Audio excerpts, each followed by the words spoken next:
ஆராய்ச்சி செய்து இந்த உலகத்துல இந்த பிரபஞ்சத்திலிருந்து எடுத்த கர்மவினை தீர்க்கக்கூடிய மூல மந்திரம். நீங்க கோவில்ல போய் விளக்கேத்துறதா இருந்தா இந்த மந்திரத்தை ஒரு முறை சொல்லுங்க.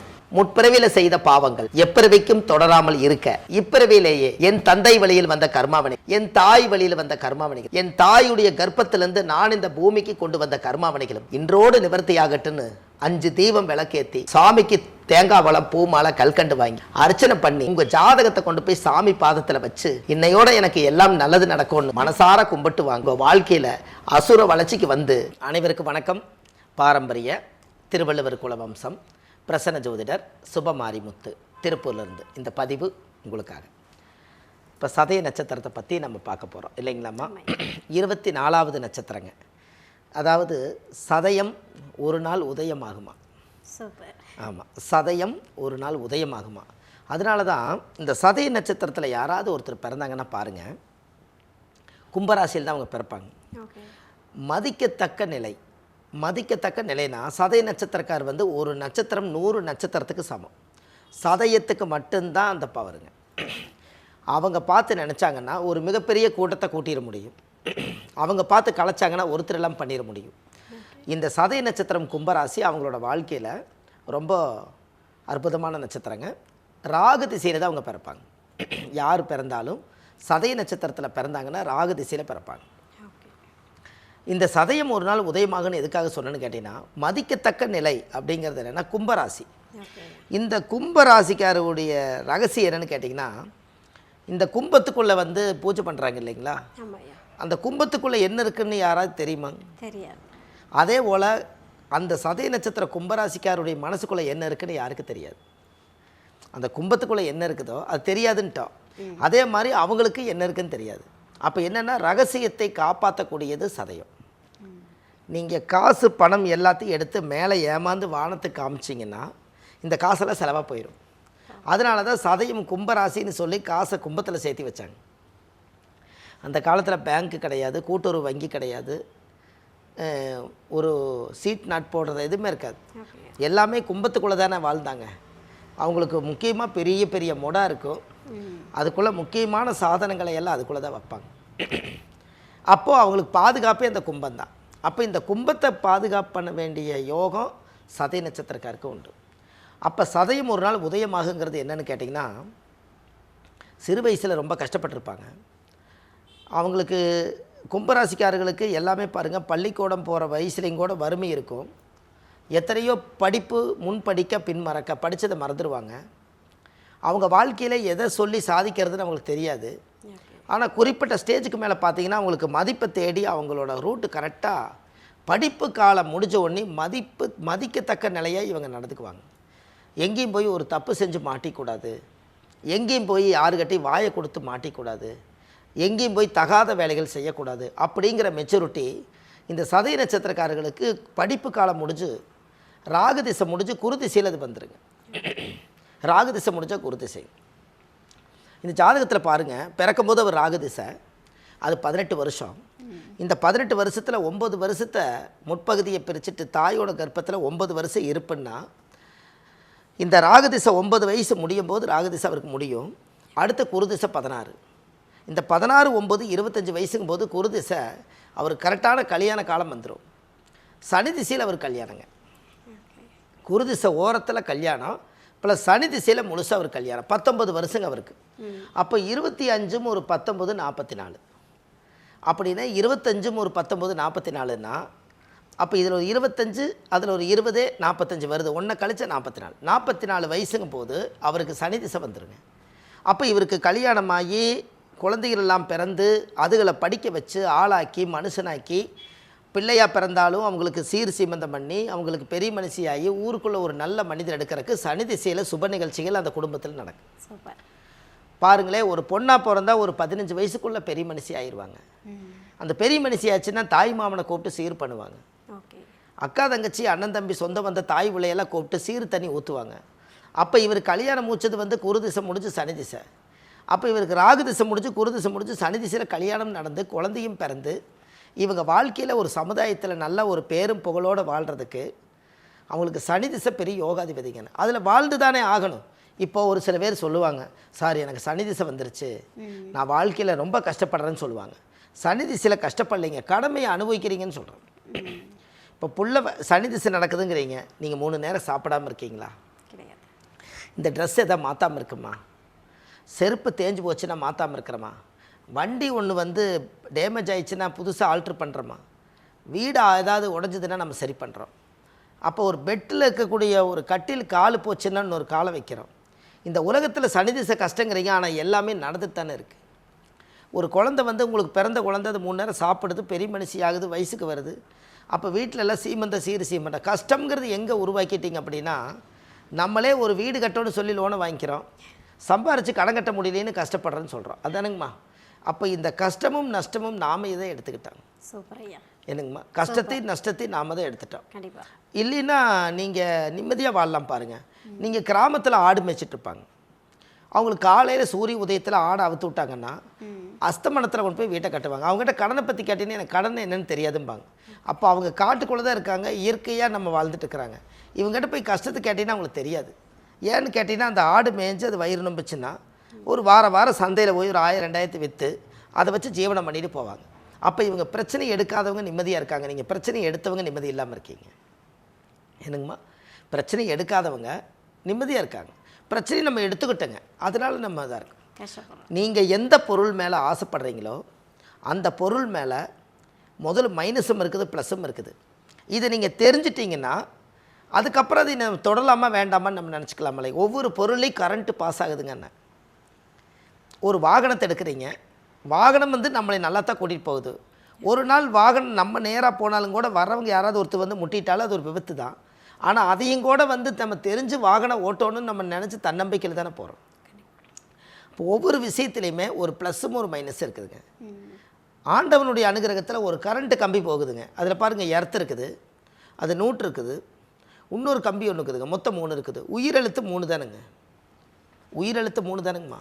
எல்லாமே 3ஆக வச்சுருக்கிறாங்கன்னு இறைவன் அந்த உயிரும் கூட 3 எழுத்து வச்சுருக்காங்க.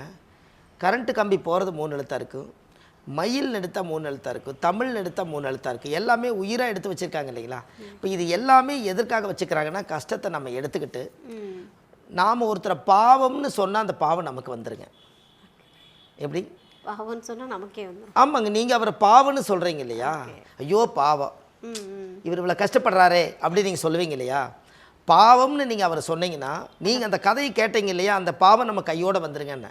பாவம்ங்கிற வார்த்தையை நம்ம சொல்லக்கூடாதுங்களா. ஏன் அப்படின்னு கேட்டிங்கன்னா அவருடைய கர்மாவை அவர் அனுபவிக்கிறதுக்கு கடவுள் தண்டனை கொடுத்துருப்பார். நீங்கள் ஐயோ பாவம்னு சொல்லி நீங்கள் என்ன சாதிக்க போகிறீங்கன்னு இல்லை, நீங்கள் அவர் என்ன திருத்த போகிறீங்க. சரி, அவருக்கு ஒரு 35 லட்சம் கடன் இருக்குது, நீங்கள் கொடுக்க போகிறீங்களா? இல்லை ஒரு வீட்டை எழுதி வைக்க போகிறீங்களா? அவர் கதையை கேட்டு போட்டு நம்ம என்ன கொடுக்க போகிறோம்ங்கண்ணா, ஐயோ பாவம் நீ இவ்வளோ கஷ்டப்படுறிய அப்படின்னு சொல்லும்போது நம்ம கஷ்டம் இல்லாதவங்களுக்கு கஷ்டத்தை நினைக்க வைக்கிறதில்லைங்கன்னு. அப்போ ஒருத்தர் அப்படி பாவம்னு சொல்லாமல் அப்படி சொல்லக்கூடாது, கவலைப்படாதுப்பா நீ நல்லது செய், உனக்கு நல்லது நடக்குன்ட்டு வந்துடணும்.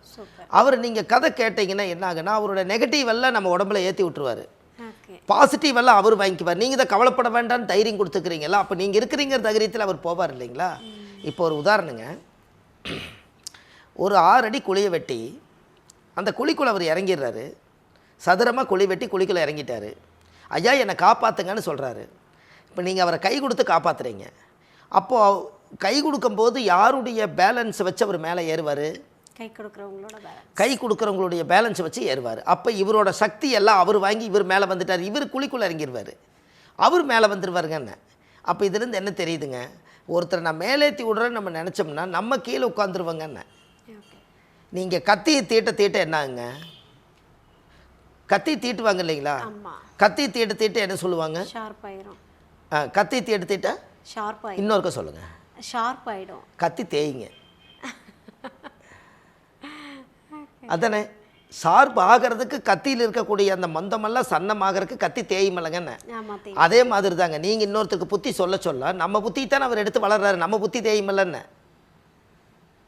என்னங்கம்மா, கத்தி தேயுமில்லங்கன்னு. அதே மாதிரி தான் நீங்கள் ஒருத்தரை காப்பாற்றுறன்னு நினச்சிட்டா நீங்கள் அவரை கடைசி வரைக்கும் காப்பாற்றுறதுக்கு நீங்கள் வாக்கு கொடுத்துட்டீங்க, கடைசி வரைக்கும் காப்பாற்றணும் உங்கள் எனர்ஜி கொடுத்துற காப்பாற்றுவீங்க. இப்போ இதுலேருந்து என்ன தெரியுதுங்க, நான் இருக்கேன் கவலைப்படாதேன்னு சொன்னால் நீங்கள் அத்தனை கர்மாவையும் நம்ம சுமந்து தான் ஆகணும். இதனால தான் குடும்பத்தில் ஒவ்வொருத்தருக்குள்ள கல்யாணம் மூச்சு வச்சுட்டு கணவனை விட்டு மனைவி பிரிய முடியாமல் மனைவி விட்டு கணவன் பிரிய முடியாமல் ரெண்டு பேர்த்துடைய பேலன்ஸ் வந்து சரிசமமாக வாழ்ந்தால் சந்தோஷமாக வாழ்க்கையை எடுத்துகிட்டு போகலாங்கிறக்காகத்தான் அங்கே காலச்சக்கரத்துக்கு மேசத்துக்கு துலாம்ங்கிறது தெராசு, அது ஆண் பாதி சுமை பெண் பாதி சுமை இருந்தால் சமமாக வாழலாங்கிறக்காக அந்த காலத்திலேயே துலா ராசியை வச்சு சொல்லி காமிச்சிருக்காங்க. என்னங்கம்மா, இல்லைன்னா மேடு வெள்ளம் வந்து தான் ஆகுங்க. பாருங்கள், ஒரு ஸ்டேஜில் அவர் சம்பாரிச்சிருப்பார், சம்சாரம் நல்ல துணிமணி கார் வீடெல்லாம் அனுபவிக்கி கடைசியில் பார்த்தா வீட்டுக்கார மதிக்க மாட்டேதுங்கம்பாங்க. அப்போ நாமளே அதை நாம தானே வழியை காமிச்சோம். அப்போ இதெல்லாம் எங்கிருந்து வருதுன்னா, இந்த சதய நட்சத்திரத்தில் யாராவது பிறந்தால் ஆடம்பரத்தை விரும்பினாங்கன்னா அவங்க வாழ்க்கையில் சில பிரச்சனை சந்திப்பாங்க. எளிமையாக வாழ்ந்தாங்கன்னா எந்த பிரச்சனையும் இல்லை. சதய நட்சத்திரம் வந்து ராகு திசையில் தான் பிறப்பாருன்னு சொன்னாங்க. இந்த ராகு திசை வந்து யாருன்னு கேட்டிங்கன்னா, ராகு யார் அப்படின்னா பாம்பு. இந்த பாம்புக்கு சொந்த வீடு கிடையாதுங்க என்ன. அப்போ நம்ம எல்லாத்தையும் உருவாக்கி, இப்போ யாரோ கட்டி வச்ச கரையாங்கட்டி வச்ச புத்து கண்ணுக்குள்ளே பாம்பு குடி இருக்குது. அப்போ இது கட்டிக்கலையே இல்லைங்கண்ணே. அப்போ அது கடைசி வரைக்குமே அந்நியமாகவே வாழ்ந்துட்டு போயிருது இல்லைங்கண்ணே.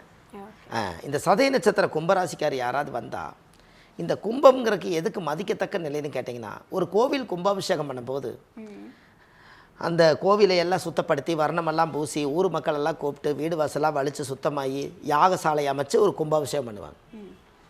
அந்த கும்பாபிஷேகம் பண்ணும்போது அந்த கும்பத்தை அவர் எடுத்துகிட்டு போவார். அந்த கும்பத்துக்கு எவ்வளோ மரியாதைன்னு பார்த்தீங்களா? அந்த கும்பத்தை அவர் எடுத்துகிட்டு போகும்போது மேலதாளமெல்லாம் அடித்து பூஜை பண்ணி அந்த சமஸ்கிருத மந்திரங்களை எல்லாம் பேசி அந்த ஊர் உலகமெல்லாம் எல்லாரும் சேர்ந்து கடவுளே இந்த இடத்த ஒரு புனித நீர் நம்ம மேலே படப்போகுதுன்னு சொல்லி அந்த கும்பத்தை வந்து கும்பந்தாளித்து கும்ப பூஜை பண்ணி அந்த கும்பத்தை எடுத்துகிட்டு தலையில் எடுத்துகிட்டு போகும்போது அவங்களுக்கு எல்லோரும் கையெடுத்து கும்பிட்றாங்க இல்லைங்களா? அப்போ மதிக்கத்தக்க நிலை வந்துருச்சுங்களா இல்லைங்களா? அப்போ கும்பம் சதயம் ஒரு நாள் உதயம் ஆகுங்கிறது 12 வருஷத்துக்கு ஒருக்கா அவங்க லைஃப்பில் சேஞ்சஸ் இருக்கும். ஏன்னு கேளுங்க, கும்பாபிஷேகம் எத்தனை வருஷத்துக்கு ஒருக்கா நடக்குங்க? அதனால் 12 வருஷத்துக்கு ஒருக்கா அவங்க லைஃப்பில் சேஞ்சஸ் இருக்கும். அதனால தான் சதய நட்சத்திரம் கும்பராசிங்கிறது கரெக்டாக பார்த்தீங்கன்னா 1 12 12, 2 12 24, 3 12 36, 4 12 48. இந்த 48ங்கிறது ஒரு மண்டலம். அதனால் கும்பாபிஷேகம் பண்ண 48 நாள் நந்தா தெய்வம் வைக்கிறாங்க. அதனால் 48. அப்போ இந்த கும்பாபிஷேகம் எடுத்துகிட்டு போய் சாமி தீர்த்தத்தை எடுத்து அந்த கலசத்து மேலேயும் அந்த சாமி மேலே ஊற்றுனோன்னே சாமிக்கே சக்தி வருதுங்க. அப்போ சதய நட்சத்திரம் பெரிய கூட்டம்னு நம்ம சொன்னோம் இல்லைங்களா? மிகப்பெரிய கூட்டம்னு சொன்னோம். இந்த கூட்டத்தை எங்கே ப்ரூவ் பண்ணுவாங்கன்னா, அந்த சதய நட்சத்திரம் கும்பராசியில் பிறந்திருக்கனால அந்த சதயம் கும்பராசியாக இருக்கிறனால அந்த கும்பத்தை எடுத்துகிட்டு போகும்போது ஒரு பெரிய கூட்டத்தை சேர்த்திருதலைங்க என்ன. அப்போ சதயம் கும்பம் வந்து இயங்குதா இல்லைங்களா? அதனால தான் சதயம் வந்து 100 நட்சத்திரத்துக்கு சமம்னு சொன்னாங்க. இந்த கூட்டம் எங்கே பார்ப்பாங்கன்னா ஆன்மீக கூட்டமாகவே ஒரு உருவாக்கிறார். இது எல்லாமே வாழ்க்கையில் ஒரு பெரிய அற்புதங்க. இது எல்லாமே பாருங்கள், பிறக்கும்போது ராகு திசையில் பிறந்து குரு திசை முடிஞ்சு சனி திசையில் அவர் கல்யாணம் பண்ணி புதன் திசையில் குழந்தைகளெல்லாம் பெற்று வளர்த்தி ஆளாக்கி இடந்தட வீடு வாசலெல்லாம் வாங்கி சனி திசை முடிஞ்சு புதன் திசையும் கேது திசையும் வரும்போது அவர் ரிட்டையர்ட் ஆகி அவர் வாழ்க்கையில் அமைதியாக வாழ வேண்டிய காலம் இவ்வளவு தாங்க. இதுக்குள்ளேயே நம்ம வந்து எத்தனையோ பெரிய திட்டங்களை போட்டு வச்சுக்கிறோம். நம்ம 250 வருஷம் வாழ்கிற மாதிரி திட்டம் போட்டு வச்சுருக்கோம். அப்படி இல்லைங்க. 20 வயசு வரைக்கும் தான் இளமை, 20லேருந்து 40 வரைக்கும் தான் அனுபவம், 40லேருந்து 60 வரைக்கும் உங்களுக்கு முதுமை. இங்கேயே ஓடிருச்சுங்க. அப்போ 40 வயசு 30 வயசுலேருந்து 60 வயசுக்குள்ளே வாழாத வாழ்க்கை நீங்கள் எப்போ வாழுவீங்கன்னு கேட்குறேன். 30 வயசுக்கு மேலே யாருமே புத்தி சொல்லாமல் அவருக்கே புத்தி வளரும். இந்த புத்தியுள்ள பிள்ளையாக இருந்தால் பொழைச்சிக்கங்கிறது 30 வயசுலேருந்து 60 வயசுக்குள்ளே நம்ம வாழ்ந்து காமிச்சிடணும் இல்லைங்களா? இல்லை 60 வயசுக்கு மேலே நான் ஃபஸ்ட்டு ஆரம்பிக்கலான்னா மறுபடியும் இவர் குழந்தையா வருங்களான்னு கேட்குறேன். ஆக மாட்டார். கரெக்ட். அப்போது இதுலேருந்து என்ன தெரியுதுங்க, சதயம் ஒரு நாள் உதயமாகும். இந்த சதய நட்சத்திரத்துக்கு உண்டான கோயில் ஒன்று கொடுக்குறேங்க. இன்னும் இந்த நீங்கள் வயசு வாரியாக பிரித்து சொல்லலை சார்? ஆமாங்க. இல்லை, உங்களுக்கு அந்த சதய நட்சத்திரம் வந்து உங்களுக்கு ராகதிசை 18 வருஷங்க, அதில் 9 வருஷம். அது சொல்லலை நம்ம. நீங்கள் சொன்னீங்க ராகு அந்த திசையெல்லாம் சொல்லிட்டீங்க, அதை தான் பிரித்து சொல்ல. ஏன்னு கேட்டிங்கன்னா, சதய நட்சத்திரத்தில் பிறந்தால் சதயம் வந்து ராகுடைய நட்சத்திரங்க. ஓகே. இந்த ராகு வந்து 9 வருஷம் போனால் ராகு திசை தாயோட கர்ப்பத்தில் 9 வருஷம் போக மீதி 9 வயசு இருக்கும். இப்போ ராகு திசை முடியும் போது இவருக்கு 9 வயசு, குரு திசை வரும்போது 16 வருஷம். அப்போ குரு 16 வயசு, இப்போ 16 ஒரு 9 25ங்க. 25 வயசு வரும்போது இவர் குரு திசை கம்ப்ளீட் ஆயிரும். 25 வயசுக்கு மேலே சனி திசை 19 வருஷங்க. இந்த சனியும் அந்த 16 ஒரு 19 எடுத்துட்டிங்கன்னா கிட்டத்தட்ட பார்த்தீங்கன்னா 16 வருஷம். இதில் ஒரு 20 போட்டாலும் 26 வயசுங்க. கிட்டத்தட்ட பார்த்தீங்கன்னா 9 வருஷம் ராகு, குரு ஒரு 16, 16 9 25, இதில் சனி ஒரு 19, 45 வயசுக்குள்ளே இவருக்கு கல்யாணம் நடக்குது, குழந்தைகள் பிறக்குது. இடம் தட வீடு வாசல் சொத்து சொகை எல்லாம் தேடி மக்களோட மக்களாக 45 வயசில் வாழ்கிறாரு. இந்த சனி திசை முடிஞ்ச புதன் திசை 17 வருஷங்க. இந்த 45க்கு மேலே 17 எடுத்து 52 53 ஆயிரும். கேது திசை வரும்போது கரெக்டாக 60 வயசு ஆயிருங்க. இவர் இந்த 60 வயசுக்குள்ளே ரிட்டையர்ட் ஆயிடுவார். அதுக்குள்ளே எல்லாம் தேடி வச்சு ஒன்றோட ஒன்றா கண்ணோட கண்ணாக இவர் வாழ்ந்து எல்லா சந்தோஷத்தையும் அனுபவிச்சிட்டாருன்னா, நான் 60 வயசு வரைக்கும் நான் பிறந்ததுலேருந்து 60 வயசு நான் நிவர்த்தி ஆகிட்டேன், எனக்கு இது போதுமானது வாழ்க்கை, இனி என் குழந்தைக்கு இனி குழந்தைகளுக்கு நான் பேர்காலம் பார்த்து கல்யாணம் முடிச்சு பேரம்பேத்திக்கெல்லாம் நான் நல்லது செய்ய போகிறேன்னு சொல்லி இந்த கும்பராசிக்கார் ஒரு முடிவெடுத்து 60 வயசுக்குள்ளே இவங்க வாழ்க்கையவே முடிச்சுக்கிறாங்க. அப்போ பாருங்கள், 60 வயசுக்கு மேலே கடவுளோட அனுகிரகம், இந்த மதிக்கத்தக்க நிலை.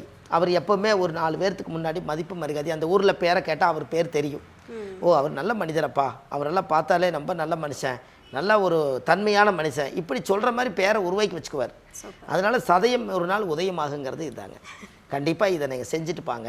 அவங்களுக்கு கோயில் ஒன்று கண்டிப்பாக கொடுக்குறாங்க. அந்த கோயிலில் போய் சுவாமிக்கு தேங்காய் பழம் பூ மாலை கல்கண்டு வச்சு பூஜை பண்ணி அந்த கோயிலில் சாமி கும்பிட்டு வந்தாச்சுன்னா அன்னையோடு உங்கள் ஜாதகத்தில் இருக்கக்கூடிய அந்த தோஷங்கள்லாம் நீங்கி அவர் வாழ்க்கையில் அசுர வளர்ச்சிக்கு வருவார். Super sir. இப்போ வந்து ஒரு பயத்தில் இருந்திருப்பாங்க, என்ன நம்ம வாழ்க்கை இப்படியே போயிட்டே இருக்கு, கண்டிப்பாக எப்படா நல்லா மாறும் அப்படின்னு. இப்போதான் அவங்களுக்கு வந்து காதுக்கு குளிர்ச்சியாக இருக்கு. கண்டிப்பாக சதயம் கண்டிப்பாக ஒரு நாள் உதயம் ஆகும் அப்படின்னு ரொம்ப அழகாக பலன்கள் நிறைய சொல்லியிருக்கீங்க. கண்டிப்பாக. நன்றி ஐயா. ரொம்ப நன்றிங்கம்மா. வணக்கம். ஐயா, சதயம் நட்சத்திரம் பேசிகிட்டு இருந்தோம், நிறைய விஷயங்கள் சொல்லிட்டீங்க.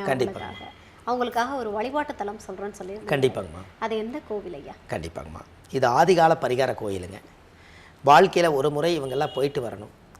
அதாவது சதய நட்சத்திர கோயில் அதானுங்கம்மா. சதயம் ஒரு நாள் உதயமாகன்னு சொல்லுவாங்க. கண்டிப்பாக அந்த கோயிலுக்கு அவங்க போயிட்டு வரணும் இல்லைங்களா. அதாவது திருவாரூர் மாவட்டம் திருப்புகலூர் பக்கத்தில் அக்னிபுரீஸ்வரர், இந்த கோயிலில் போய் 5 விளக்கு தீபம், சுவாமிக்கு தேங்காய் பழம் பூ மாலை கல்கண்டு வாங்கி அர்ச்சனை பண்ணி அந்த கோவிலில் போய் சாமி கும்பிட்டு வந்தாச்சுன்னா அன்னையோடு அந்த ஜாதகத்தில் இருக்கக்கூடிய சதய நட்சத்திர தோஷம் உதயமாகி கண்டிப்பாக அவங்களுடைய வாழ்க்கையில் ஒரு பெரிய அசுர வளர்ச்சிக்கு வருவாங்க. கண்டிப்பாக சதயம் ஒரு நாள் உதயமாகன்னு சொன்னேன் இல்லைங்களா. இந்த கோயிலுக்கு மட்டும் அவங்க போயிட்டு வந்தால் போதுங்க. அக்னிபுரீஸ்வரர் அந்த கோவில், அங்கே போய் ஒரு தீபம் 5 விளக்கு தீபம், சாமிக்கு தேங்காய் பழம் மாலை கல்கண்டு இதை வச்சு பூஜை பண்ணிட்டு வாங்க, மிகப்பெரிய மாற்றம் நடக்கும். நன்றி.